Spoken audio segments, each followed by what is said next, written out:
यशोमती मैया के नंद लाला।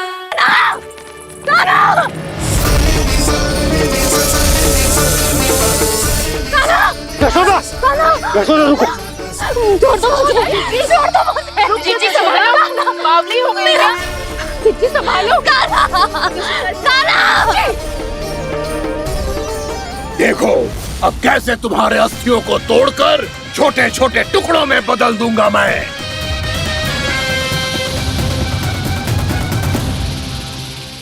जी आप जाओगी तो आप भी फंस जाओगी। अपने लल्ला के लिए मैं किसी भी संकट का सामना करने के लिए तैयार हूँ। छोड़ो ना यशोदा, हमें कोई और उपाय खोजना पड़ेगा। कोई और उपाय? आप देख ना रही मेरा काना किस दशा में है। काना मैया के वश में नहीं है, नहीं तो ये अपने लल्ला के लिए साक्षात काल का भी सामना कर ले। ये तो केवल कालिया नाग है। हे नागराज, आप मेरे प्राण ले लो पर काना को छोड़ दो। ना नागराज, आप मेरे प्राण ले लो, मैं विरोध भी ना करूंगी। ना नागराज, आप मुझे मार दो पर मेरे काना को छोड़ दो। ना ना ना ना नागराज, मेरे प्राण ले लो, हमारे काना से क्या शत्रुता है आपकी? प्रभु के लिए जो प्रेम यशोदा मैया के हृदय में है, वही इन सभी गोपियों के हृदय में भी है।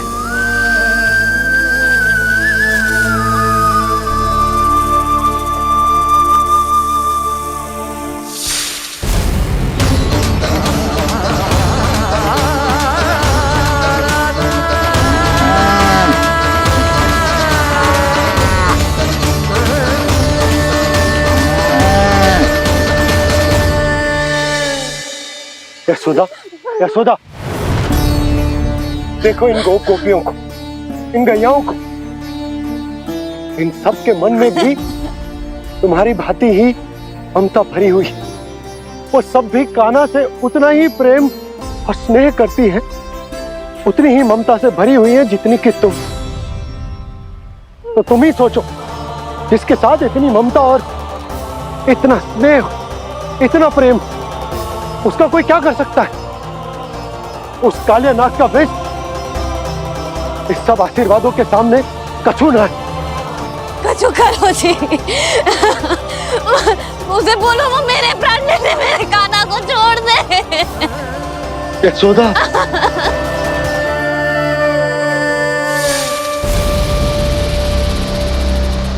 केवल इन्हीं में नहीं देवराज, नाग पत्नियों के हृदय में भी ममता का वही प्रेम उमड़ रहा है। देखिए। मैं आपके हाथ जोड़ती हूँ स्वामी, इस बालक को छोड़ दीजिए। ये अवश्य ही कोई दिव्य आत्मा है स्वामी। हम आपसे विनती करते हैं स्वामी, इस नन्हे बालक को हानि मत पहुंचाइए स्वामी।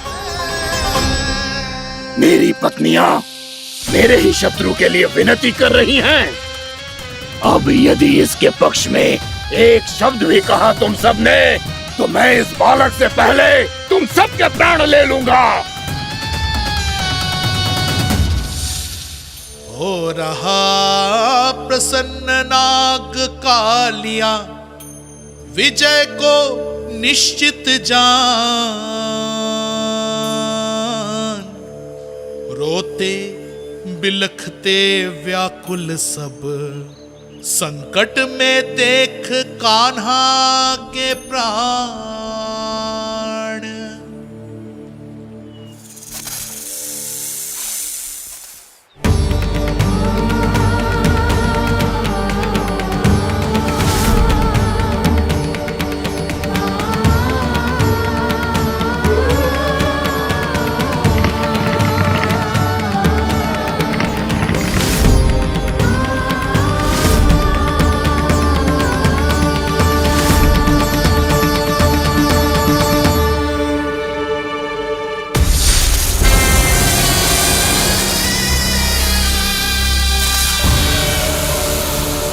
कुछ करो जी, मेरे लल्ला को बचा लो, कोई तो कुछ करो। जीजी, संभालो यशोदा। यशोदा, यशोदा तुम शांत हो जाओ, मैं कान्हा को वापस लेकर आऊंगा, मैं रक्षा करूंगा उसकी। ना नंदराज, कान्हा, नंदराज नहीं। कम से कम आप तो समझो नंदराज, कालिया के पास आप जाओगे तो आप भी फंस जाओगे।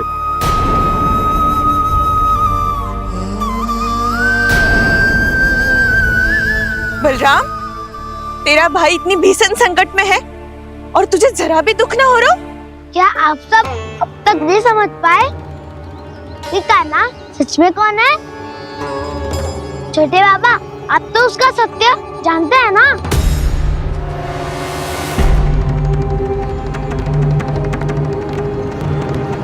मानता हूँ कि आप सब कान्हा के रहस्य के बारे में नहीं जानते, पर क्या उसके जन्म से आज तक घटी एक से बढ़कर एक विचित्र घटनाओं को भी भूल गए हैं आप सब? भूल गए हैं कि कैसी पूतना जैसी राक्षसी उसका कुछ बिगाड़ नहीं पाई, कैसे तरनावती जैसा भयानक राक्षस उसे एक खरोच भी नहीं दे पाया था।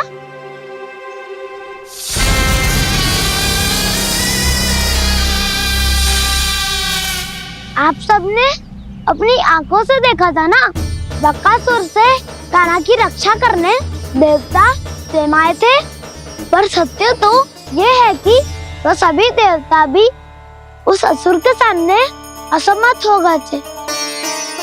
तब कान्हा ने बहुत ही आसानी से उस भयंकर असुर का वध किया था, एक ही बार में धराशायी कर दिया था उसे।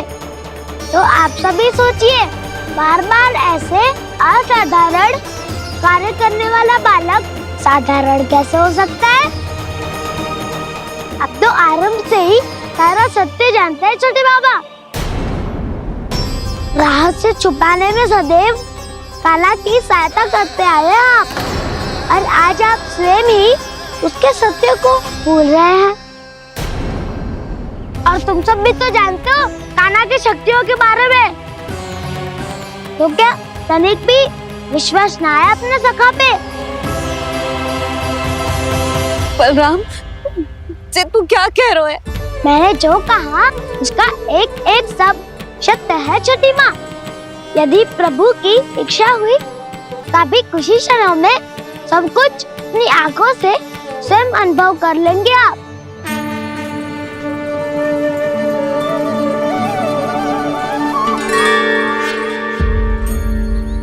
शांताकारं भुजगशयनं पद्मनाभं सुरेशं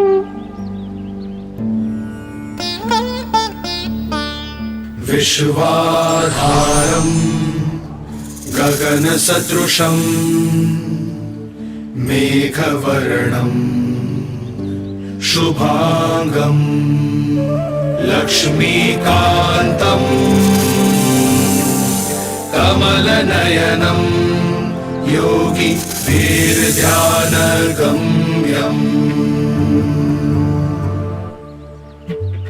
वन्दे विष्णुं भवभयहरं सर्वलोकैकनाथम्।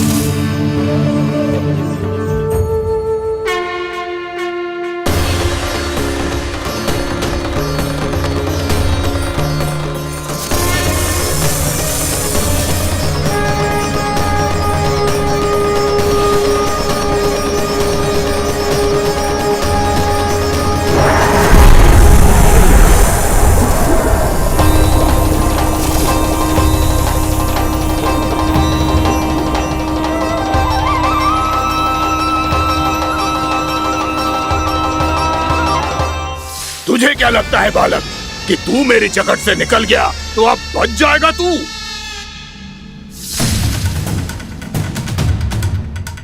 मेरे विष से अपनी प्राण रक्षा करने में सफल रहा, मेरी जकड़ से भी छूट गया, पर मेरे दंश से नहीं बच पाएगा।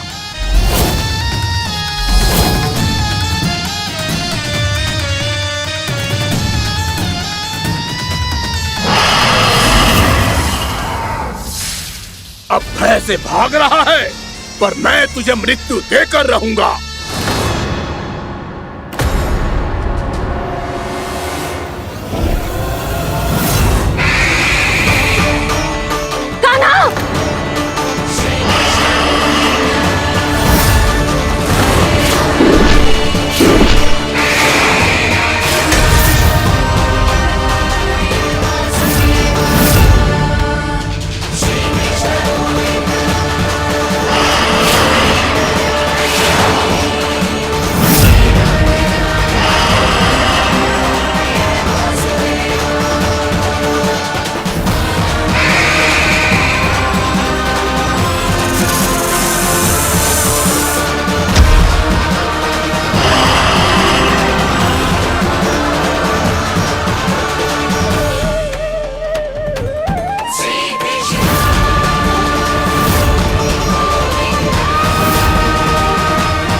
नन्हा सा कान्हा कितनी देर भाग पाएगा?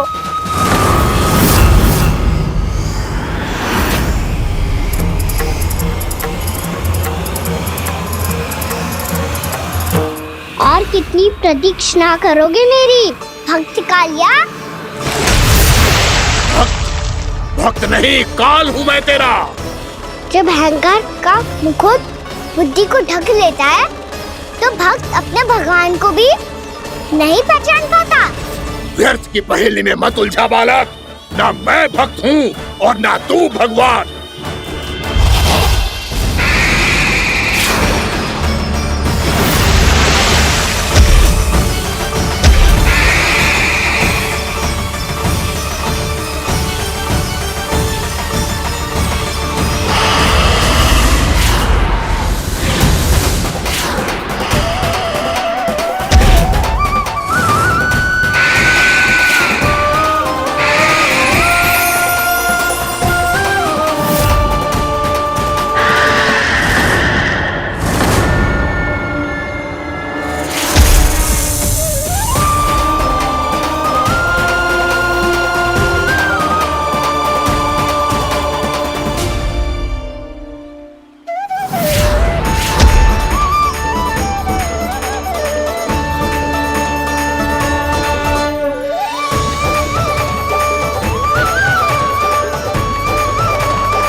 आप सब जिसके लिए इतने व्याकुल हो रहे थे उसे छूकर कालिया नाग का हलाहल जैसा विष भी चरणामृत बन गया है और यमुना जी के जल में फैल चुके विष के प्रभाव को भी नष्ट कर रहा है।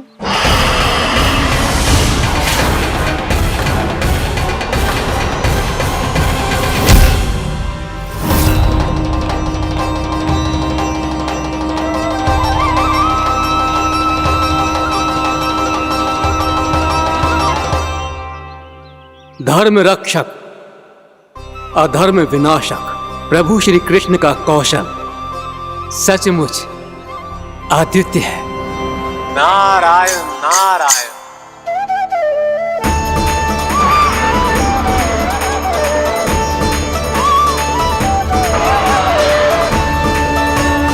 मेरा भार तुम्हारे भीतर के अहंकार का प्रतीक है कालिया। अब तुम्हारा अहंकार, तुम्हारा अनपान मेरे पाँव के नीचे है और तुम्हारी पूंछ अर्थात तुम्हारे प्राण मेरे हाथ में। अब तुम क्या करोगे भक्त?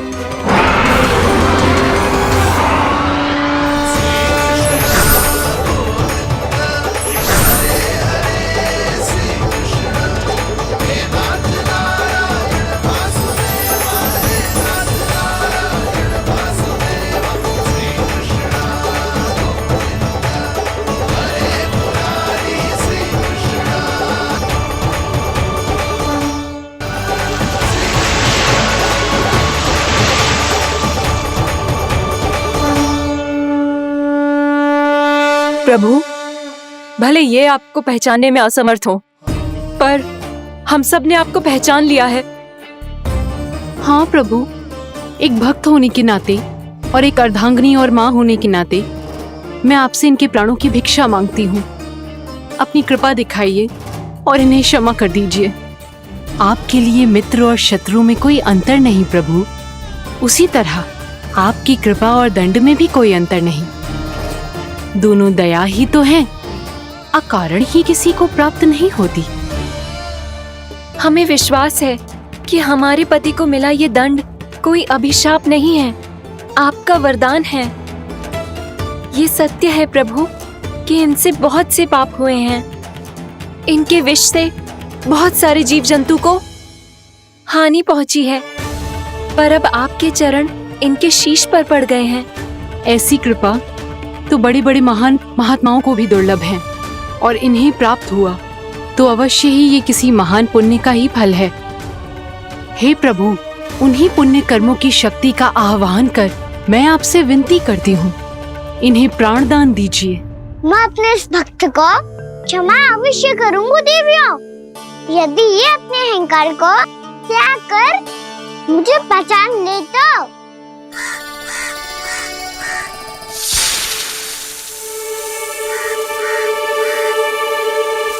मैं तुम्हें श्राप देता हूँ, जितनी विषैली तुम्हारी जिह्वा है उतने ही विषैले सर्प बन जाओ तुम।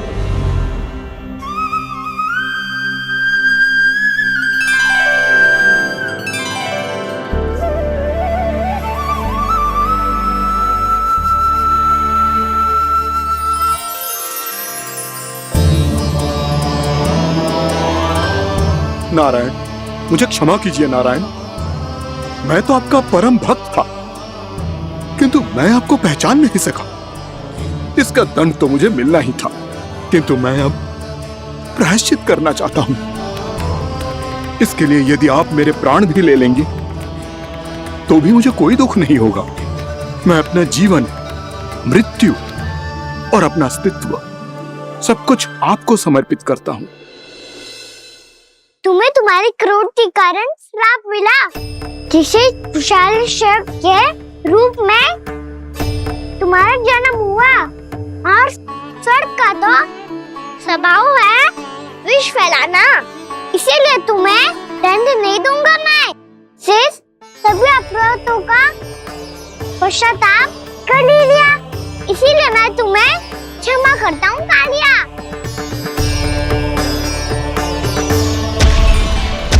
पर तुम्हें यहाँ से दूर समुद्र के बीच जाकर रहना होगा, जहाँ किसी निर्दोष का जीवन तुम्हारे विष से प्रभावित ना हो। मैं चाहकर भी आपकी इस आज्ञा का पालन नहीं कर सकता। मैं असमर्थ हूँ प्रभु, क्योंकि यदि मैं इस क्षेत्र को छोड़कर गया तो मेरी मृत्यु निश्चित है। आपसे क्या छुपा है प्रभु? आप तो जानते हैं कि सर्प जाति और आपके वाहन गरुड़ के बीच अनंत शत्रुता चल रही है, जिसका प्रारंभ नागों के द्वीप नागालय से हुआ था।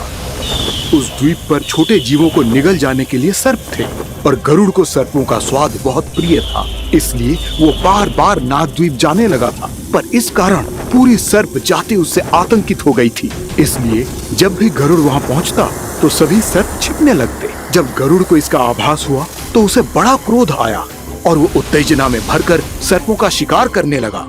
भूख ना होने पर भी उन्हें मारने लगा। अब सर्पों के प्राण हरना उसके लिए खेल बन गया था।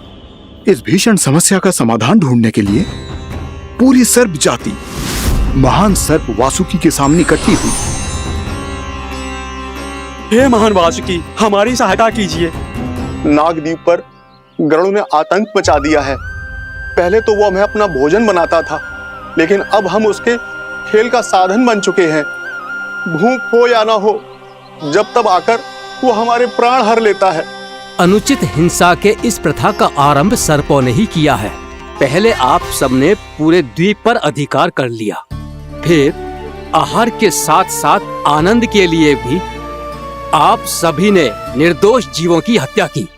और जब सृष्टि का संतुलन बनाए रखने के लिए गरुड़ आपको अपना आहार बनाने आया, तो आप सब अपने प्राणों की रक्षा के लिए छिपने लगे। तो फिर गरुड़ का उत्तेजित होना तो स्वाभाविक ही था। नागनाथ, जो हमने अन्य जीवों के साथ किया वही अब हमारे साथ हो रहा है, परंतु ये भी तो सृष्टि के संतुलन के विरुद्ध ही है ना?